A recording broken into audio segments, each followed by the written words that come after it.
कद बढ़ा इसलिए कार्रवाई हुई है, भारतीय जनता पार्टी का डर बढ़ा इसलिए कार्रवाई हुई है। अलग अलग लोगों से इंट्रोगेशन हुआ, अभी तक तो कुछ सामने आया नहीं, आगे भी नहीं आएगा। देखिए नरेंद्र मोदी जी डरे हुए हैं क्योंकि नरेंद्र मोदी सरकार की भ्रष्टाचार, उनकी पाप की काली कमाई उजागर हो गया है। 3 साल में सबूत तो मिला नहीं, जबकि टारगेट भूपेश जी ही थे। बहुत बड़ा अपडेट ये है कि एडवोकेट है नरेश गुप्ता, उन्होंने एक लेटर जारी किया। उस लेटर में कौन से अधिकारियों को कितना पैसा दिया जाता था वो लेटर आ चुका है। सीबीआई को नरेश गुप्ता को अरेस्ट करके पूछताछ करनी चाहिए। अडानी पर गंभीर आरोप लगे हैं कि 2000 करोड़ रुपए उसने अमेरिका से भारत में रिश्वत दिया है। जो महादेव सट्टा ऐप है क्या बंद हो चुका है क्या?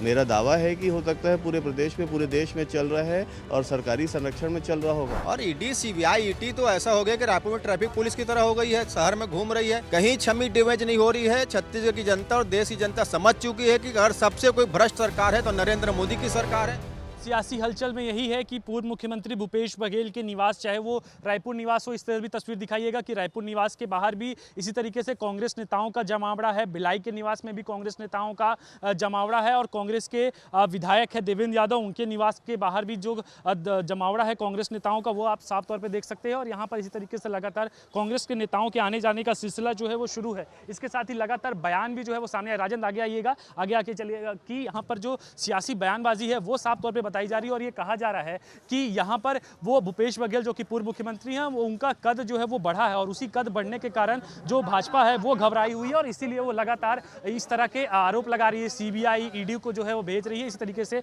सुशील आनंद शुक्ला जी उन्हीं से बातचीत करते हैं। आप लोग लगातार ये कह रहे कद बढ़ा इसलिए कार्रवाई। निश्चित तौर पे ये सच है, कद बढ़ा इसलिए कार्रवाई हुई है, भारतीय जनता पार्टी का डर बढ़ा इसलिए कार्रवाई हुई है। जिस प्रकार से पंजाब में के प्रभारी बनने के बाद पंजाब में पॉलिटिकल माहौल चेंज हुआ है, उसके बाद घबराई हुई भारतीय जनता पार्टी ने ईडी भेजा, सीबीआई भेजा। कल ही भूपेश बघेल जी ने भारतीय जनता पार्टी के भ्रष्टाचार के खिलाफ एक कड़ा प्रहार किया। जैसे भूपेश बघेल जी ने प्रहार किया, तिनलाई भारतीय जनता पार्टी ने सीबीआई भेज दिया। अब सीबीआई आएगी तो कुछ न कुछ बहाना करेगी, तो बहाना लेके आ गए महादेव का। जबकि हकीकत ये है कि कल मुख्यमंत्री के खिलाफ बोला इसलिए सीबीआई आ गई, पंजाब गए थे इसलिए सीबीआई आ गई, आज अहमदाबाद के लिए जो कमेटी बनी थी उसके लिए दिल्ली जाने वाले थे इसलिए सीबीआई आ गई। तो भाजपा का डर है। यदि वास्तव में भारतीय जनता पार्टी सीबीआई की महादेव मामले की जांच करना चाहती थी, एक बड़ा क्लू सामने आया था ना। कथावाचक पंडित प्रदीप मिश्रा जो दुबई गए थे और दुबई जाके उन्होंने महादेव ऐप का जो सरगना है सौरभ चंद्राकर, उसको जाके कथा सुनाई थी। उसके साथ उनकी फ़ोटो आई थी, आशीर्वाद देते हुए फ़ोटो आई थी, कथा सुनाते हुए वीडियो आया था। तो उनसे क्यों नहीं पूछताछ करते कि किससे पूछ के किसके आधार पे आप वहाँ गए थे? जो देश का वांटेड आदमी है, देश का बड़ा अपराधी है, आप उसको कथा सुनाने गए थे। आज छत्तीसगढ़ में है, सीबीआई यहाँ आधा दर्जन का छापेमारी कर दी। सीबीआई चले जाए जसपुर, उनसे भी पूछ ले महादेव के मामले में कि पैसा आपने जो लिया था किस आधार पर लिया था, कितना पैसा लिया था, कहाँ से आया था उसके पास, सारी चीज़ें पूछना चाहिए। नरेश गुप्ता हैं, भारतीय जनता पार्टी के नेता, एडवोकेट भी है। उनकी तरफ से एक पत्र भी जारी किया गया, उसमें कहा गया कि इस अधिकारियों को इतना पैसा, अभिषेक महेश्वरी, कई लोगों के नाम उसमें शामिल है। तो सबसे बड़ा सवाल ये उठता है कि अभी तत्काल सीबीआई को चाहिए कि नरेंद्र गुप्ता को उठा ले, उनको डिटेन करके उनसे पूछताछ करे कि भाई आपके पास कहाँ से आया, क्या आप उसके खजांची थे महादेव ऐप के, या आप उसके सीए थे, या आप उसके अकाउंटेंट थे, आपके पास में सारी चीज़ें कहाँ से आई। सीबीआई को नरेश गुप्ता को अरेस्ट करके पूछताछ करनी चाहिए। कांग्रेस के नेताओं के यहाँ पर रायपुर निवास में भी जुटने का सिलसिला शुरू हो गया है। सबसे पहले तस्वीर पर दिखा देता, उसके बाद कांग्रेस के नेता भी यहाँ पे मौजूद हैं, उनसे भी बातचीत करेंगे। तो तस्वीर देखिए कि आप 4 गाड़ियों में राजधानी रायपुर में सीबीआई की टीम पहुंची हुई है। महादेव सट्टा ऐप से जुड़ी हुई पूरी कार्रवाई है और इसके बाकी 2 गाड़ियों पे सीबीआई के अधिकारी पहुंचे थे, 2 गाड़ियों पे सुरक्षाकर्मी जो है वो पहुंचे थे। राकेश जी, पहले तो ईडी आई, उसके बाद अब सीबीआई आ गई है। भूपेश बघेल जी ने यही ट्वीट किया। देखिए, लगातार प्रताड़ित, अपमानित और दबाने की कोशिश कर रही जो भी नेता भारतीय जनता पार्टी के खिलाफ लड़ रहा है, दौरे कर रहा है, उनकी नीतियों को जनता के सामने असफल होने के नाते ला रहा है, उसको इस प्रकार की प्रताड़ना का शिकार होने पड़ रहा है। पूरे देश में हो रहा है। और भूपेश जी लगातार पंजाब का दौरा कर रहे हैं। अभी ड्राफ्टिंग कमेटी की मीटिंग के लिए अहमदाबाद अधिवेशन के लिए जाने वाले थे। इससे पहले भी बहुत सारे उदाहरण हैं। केंद्रीय एजेंसियां आईं, बहुत सारे सबूत खंगालने की कोशिश हुई, अलग अलग लोगों से इंट्रोगेशन हुआ, अभी तक तो कुछ सामने आया नहीं, आगे भी नहीं आएगा। जो लोग भारतीय जनता पार्टी सरकार के खिलाफ लड़ते हैं उनकी नीतियों को जनता के बीच लाकर बताते हैं कि असफल भरमाने की नीति, उनको इस प्रकार की प्रताड़ना का शिकार होना पड़ता है। आपने देखा भूपेश जी अभी लगातार पंजाब के दौरे कर रहे हैं, वहाँ मीटिंग ले रहे हैं। लोगों को लग रहा है कि वहाँ पंजाब में कांग्रेस की सरकार आने को है। यहाँ पर भी भारतीय जनता पार्टी की सरकार का कोई ठौर ठिकाना नहीं है। भूपेश जी यहाँ छत्तीसगढ़ के दौरे कर रहे हैं, तो मुझे लगता है कि जो नेता इनके खिलाफ लड़ेगा उसको डराने की, धमकाने की, अपमानित करने की कोशिश की जाएगी। यहाँ पर आप तो पंजाब और अधिवेशन का जिक्र कर रहे हैं, लेकिन जो जानकारी मिल रही है कि महादेव सट्टा ऐप जो पिछले पूर्ववर्ती सरकार में हुआ, उसको लेकर ये पूरी कार्रवाई। देखिए, तो केंद्रीय एजेंसी लगातार 3 साल से कर रही है। आप देख रहे हैं कि कुछ ठौर ठिकाना नहीं मिला। जो लोग वहाँ पर गिरफ्तार हुए, ये कहा गया कि उनको लाने को है, इस बात को भी 1 साल हो गया। वो जो कल्प्रिट है वो किसी फंक्शन में दिखा। तो ये जिस प्रकार से लोगों को भ्रमित करने की कोशिश कर रहे हैं, अपनी मुद्दों से ध्यान हटाने की कोशिश कर रहे हैं, वो जनता देख रही है। 3 साल में सबूत तो मिला नहीं, जबकि टारगेट भूपेश जी ही थे। और जिस प्रकार मीडिया में सूचनाएं लीक की जा रही हैं सेलेक्टिवली, वो जनता देख रही है। तो ये सब, इनसे कुछ होने वाला नहीं है। सरकार चल नहीं रही है, उल्टे कांग्रेस के कार्यकर्ताओं, नेता को बदनाम और परेशान करने की कोशिश कर रहे हैं। देखिए, लगातार अभी जो कुछ मामले पहले सीडी के मामले में सीबीआई ने उनको बरी किया, विधानसभा में उन्होंने कई ज्वलंत मुद्दे उठाए। अभी कल कुनकुरी के मामले में बताया कि वहाँ 2 साल से चावल नहीं मिल रहा है। तो बहुत सारी चीज़ें हैं जो प्रदेश सरकार अपने बातों को छुपाना चाह रही है। और दूसरा, राष्ट्रीय महासचिव बनने के बाद जो अभी अधिवेशन भी होना है गुजरात में, उनको कल कमेटी में मेंबर भी बनाया गया था जो वहाँ पर ड्राफ्ट करेगी, चीज़ों के बारे में बताएगी।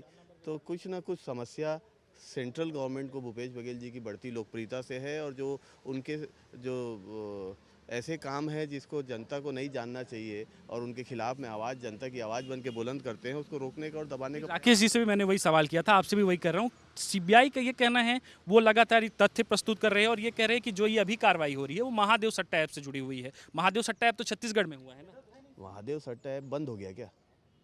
बंद हो गया क्या?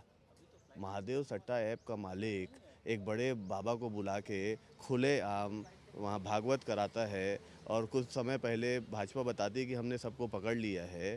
तो भागवत जो महादेव सट्टा ऐप है क्या बंद हो चुका है क्या? मेरा दावा है कि हो सकता है पूरे प्रदेश में, पूरे देश में चल रहा है और सरकारी संरक्षण में चल रहा होगा। मेरा एक सबसे बड़ा आपके माध्यम से सवाल कर रहा हूँ, क्या ऑनलाइन सट्टे बंद हो गए हैं? अभी IPL चल रहा है, तो पता करिए, हो सकता है पूरे देश में फिर से चल रहा हो। किसको जा रहा है आखिर उसका समर्थन, और उसका पैसा किसके पास जा रहा है? इसके बारे में जानना जरूरी है। बिल्कुल, देखिए, एक लय प्याज जब से सुबह से कार्रवाई हुई और आप कांग्रेस के नेताओं के रिएक्शन अगर लेंगे तो वो इसी बात को जिक्र कर रहे हैं कि अधिवेशन हो रहा है और भूपेश बघेल का कद बढ़ा है और उनको जिम्मेदारियां दी गई हैं। हाल ही में ड्राफ्टिंग कमेटी की जिम्मेदारियां दी गई थी और इसी वजह से लगातार उनके ऊपर, चाहे फिर ED हो, CBI हो, वो तमाम चीज़ों को लेकर दबाव बनाया जा रहा है। कुछ कांग्रेस के नेता हैं, उन्हीं से बातचीत करते हैं। ये कह रहे हैं, लगातार आप लोग सुबह से कह रहे हैं कि भूपेश बघेल का कद बढ़ा है, पूर्व मुख्यमंत्री का, इसीलिए ED की कार्रवाई हो रही है। क्या सही है? देखिए, नरेंद्र मोदी जी डरे हुए हैं, क्योंकि नरेंद्र मोदी सरकार के भ्रष्टाचार, उनकी पाप की काली कमाई उजागर हो गया है। ट्रम्प ने तो कहा है कि 182 करोड़ रुपए वोटर टर्नआउट के लिए नरेंद्र मोदी जी को दिए हैं। अडानी पर गंभीर आरोप लगे हैं कि 2000 करोड़ रुपए उसने अमेरिका से भारत में रिश्वत दिया है। तो ये सारे चीज़ पर्दाफाश हो रहा है। जज जो है, अभी जज क्या करोड़ प्राप्त होता है, और ED CBI ET तो ऐसा हो गया कि रायपुर में ट्रैफिक पुलिस की तरह हो गई है, शहर में घूम रही है। क्योंकि जो नरेंद्र मोदी जी ने जो झूठ बोला था विधानसभा चुनाव के दौरान, जो घोटाले के झूठे आरोप लगाए थे सदन में, तो उसे विष्णु साय जी ने खारिज कर दिया कि किसी प्रकार का शराब घोटाला नहीं हुआ है।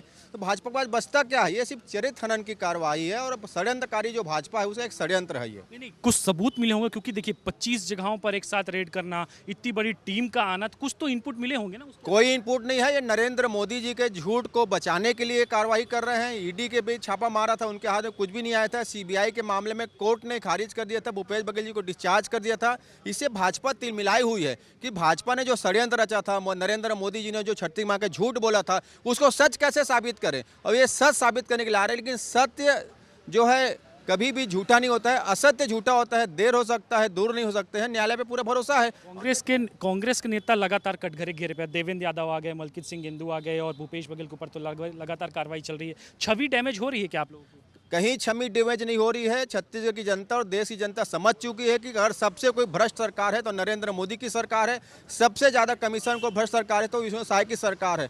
15,000 ट्रकों से भी घोटाले का मामला सामने आया ना कि वसूली का। यहाँ पे देखेंगे राजस्व मंत्री इनके, उन्होंने सरकारी जमीन को बेच दिया था। जिस प्रकार से तहसीलदार के नियुक्तियों और उसमें प्रमोशन पे घोटाले और गड़बड़ी की बात सामने आई है। तो जो भ्रष्ट लोग हैं वो भारतीय जनता पार्टी में है, और जो विपक्ष है, जो सत्य की बात करता है, जो किसानों की बात करता है, जो नौजवानों की बात करता है, उसे डराने की कोशिश किया जा रहा है। देखिए ना अभी क्या हुआ, कुणाल कामरा के साथ में जाके सच बता दिया कि ये जुमलेबाजी, धोखेबाजी, दंगाबाजी, आज उसके खिलाफ FIR हो गया है। तो इनके पास बचता क्या है? FIR कर दो, CBI को भेज दो, ED को भेज दो। अरे भैया FBI से भी बात कर लो, क्योंकि ट्रंप ने कहा है कि नरेंद्र मोदी जी ने 182 करोड़ रुपए वोटर टर्नआउट के नाम से लिया है, इसीलिए महाराष्ट्र में 35 लाख मतदाता शायद बढ़ गए होंगे। इस पर समझ में आ रहा है। बहुत बड़ा अपडेट देता हूं मैं आपको। बहुत बड़ा अपडेट ये है कि एडवोकेट है नरेश गुप्ता, उन्होंने एक लेटर जारी किया। उस लेटर में कौन से अधिकारियों को कितना पैसा दिया जाता था वो लेटर आ चुका है, जिस लेटर पे साफ तौर पे लिखा हुआ है कि IG है आनंद छाबरा, उनको 20 लाख रुपए हर महीने जो है वो महादेव सट्टा ऐप घोटाले के लिए मिलता था। और कौन देता था ये पैसा? अभिषेक महेश्वरी देते थे। इसके अलावा दूसरा लेटर आरिफ शेख का है। शेख आरिफ का जो SSP थे, उनको हर महीने 10 लाख रुपए इस घोटाले के लिए दिया जाता था, और उनको भी अभिषेक महेश्वरी एडिशनल SP थे, वो पहुंचाते थे। तीसरा नाम SSP लिखा हुआ है जो कि दुर्ग के SSP है, उनका नाम लिखा हुआ है, उनको हर महीने 10 लाख रुपए ये पहुंचाया जाता था। 10 लाख रुपए यानी कि उनको हर महीने घोटाले के लिए दिया जाता था। चौथा नाम बताता हूं, SSP प्रशांत अग्रवाल का नाम है, उनके नाम पे लिखा हुआ है कि उनको भी हर महीने 10 लाख रुपए दिया जाता था। और कौन देता था उनको 10 लाख रुपए? यशवंत साहू हैं, जो कि न्यूज़ पोर्टल भिलाई टाइम्स इनकी तरफ से दावा किया गया है, उनका नाम सामने आया है। इसके अलावा संजय ध्रुव जो एडिशनल SP थे, उनको हर महीने 20 लाख रुपए जो है वो घोटाले के लिए दिया जाता था। अभिषेक महेश्वरी एडिशनल SP थे, उनको जो है वो 35 लाख रुपए हर महीने घोटाले के लिए दिया जाता था। इसके अलावा सौम्या चौरसिया जो कि DS है, उनको अप्रॉक्सीमेटली अमाउंट तो नहीं लिखा है, लेकिन उनको भी घोटाले के लिए पैसा पहुंचता था। इसके अलावा विजय भाटिया का नाम आया है, उनको भी हर महीने पैसा पहुंचता था, और उनको रोहित उत्पल और राहुल उत्पल की तरफ से पैसे जाते थे। इसके अलावा सूरज कुमार कश्यप OSD तो CM, उनको हर महीने 35 लाख रुपए जो है वो दिया जाता था। तो सोचिए कितने बड़े स्तर पे पैसे बांटे जाते थे, किसका किसका संरक्षण किया जाता है। हालांकि ये ऑफिशियल नहीं है, ये दावा मात्र किया गया है, लेकिन अगर ये दावा सच निकलता है और ये दावे की पड़ताल CBI करती है और ये सब कुछ सच निकलता है, तो सोचिए कि कितने बड़े स्तर पर इसको घोटाले को अंजाम दिया गया, जिसमें CM के OSD से लेकर पूर्व CM, इसके साथ ही जो है वो DS तक के जो कि स्पेशल सेक्रेटरी है, उनको तक पैसा गया। एडिशनल SP, SP, SSP और SSP एक जिले के नहीं, 2-2 जिले के SSP शामिल है। और इसी पैसों का अगर मैं कुल मिलाकर अगर एक अमाउंट करूं तो 35-35 70 लाख रुपए, 70-10 1 करोड़ रुपए, 1 करोड़ 10 मतलब कि 1 करोड़ 40 लाख रुपए ये चुनिंदा नामों को हर महीने दिया जाता था ताकि घोटाला हो सके। ये सिर्फ लिखित एविडेंस है जो उन्होंने अपने बात पे, अपने बयानों पे जो जारी किया है। महादेव बुक ऑनलाइन, मेरे पास उस लेटर की कॉपी भी है। और सोचिए अगर ये सच है और ये अगर कोर्ट में पेश होता है और इससे संबंधित तमाम सबूत मिल जाते हैं, तो 1 करोड़ 40 लाख रुपए चुनिंदा अधिकारियों को, इसके अलावा और बड़े बड़े अधिकारी हैं, क्योंकि रेड की कार्रवाई महज 15 या 20 लोगों पे नहीं हुई है, 20 से ज़्यादा ठिकानों पे हुई है, जिसमें एक कांस्टेबल रैंक के अधिकारी से लेकर एक SSP और जो वहां पर पुलिस महानिदेशक तक के पद के जो व्यक्ति हैं, उनके तक ये जानकारी, ये कहा जा रहा है कि पैसे आए हैं। इसके अलावा स्पेशल सेक्रेटरी, OSD, पूर्व मुख्यमंत्री भूपेश बघेल, उन तमाम लोगों का भी नाम है। तो कुल मिलाकर बहुत बड़ा घोटाला है और बहुत बड़े घोटाले की परतें CBI लगातार खोल रही है। और पूर्व मुख्यमंत्री भूपेश बघेल के निवास पे ही मौजूद हो और वहीं की तस्वीर दिखा रहा हूं।